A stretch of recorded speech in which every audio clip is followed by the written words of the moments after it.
चारि धाम मध्यरु गोटे धाम आम श्रीक्षेत्र धाम पुरी, जोठारे प्रभु जगन्नाथ बड़ भाई बलभद्र और भौणी सुभद्रा को सांगर धरी रत्न सिंहासन रे विराजमान करिसेंती। पतित जन को उद्धार पाई वर्षकु थरे बड़दाण्ड को ओह्लाई थांती महाप्रभु जगन्नाथ निज भाई और भौणी को धरी। एही रथ यात्रा केबे और किपरि पालित हुए जानिबा एई भिडियो रे। आपण माने देखुचंदी बनिजा मोटिवेशनल मो चैनल को आपण मानकु स्वागत। तो चलंदी जानिबा एई भिडियो रे रथ यात्रा केबे और किपरि पालित हुए आपण माने जानिबे। जगन्नाथ मंदिर को जेहेतु अण हिंदू निषेध किंतु महाप्रभु तो भावग्राही काले कौनसी भक्त तांकर दर्शन वंचित हो जिवे से सब बेले भक्त मानक पई सब व्यवस्था करिथांदी। भक्तर आकुल निवेदन रे सब बेले भगवान तांको पाखरे उपस्थित हो जांदी। सेथिपई प्रत्येक वर्ष तांकर भक्त मानक पई ओल्हाई आसंदी बड़दाण्ड को दर्शन देबा पई भक्त को आ पतितरु पावन करिबा पई।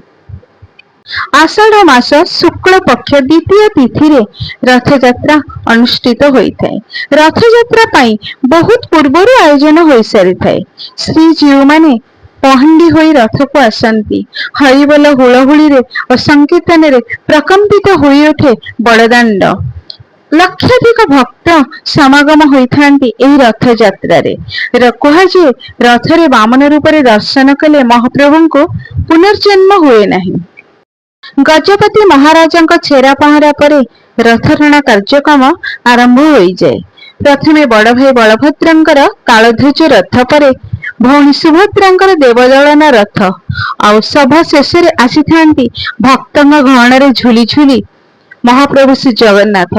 अगणित भक्तंक समागम रे भाव विह्वल हो जाती महाप्रभु। तीन रथों को दर्शन करिले आपण अनुभव करिपारिबे कि सुंदर मनोरम दृश्य।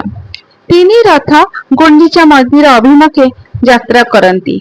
9 दिन पई सेठारे से 9 दिन रुहंती गुंडीचा मंदिर रे। एहाको मध्य 9 दिन यात्रा कहा जाए और गुंडीचा यात्रा मध्य कहा जाए।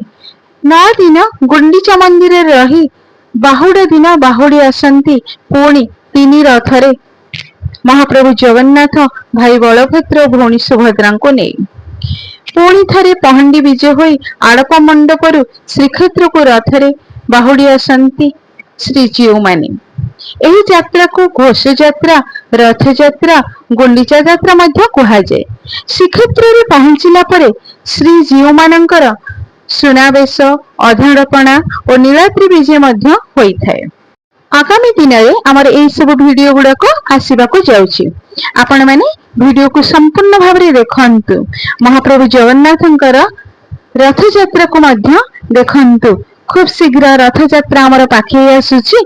टीवी रे हो बा पुरी रे आपण माने समस्त रथ यात्रा देखंतु। महाप्रभुंकर आशीर्वाद लाभ करंतु। जगन्नाथ समस्त को भलरे रखि थांतु। वीडियोटी नुआ करी देखुतिले निश्चिंत भाव में सब्सक्राइब करंतु, लाइक करंतु, शेयर करंतु। आ भल लागिथिले आपण मानकर मतामत निहाती भाव में दियंतु। जय जगन्नाथ।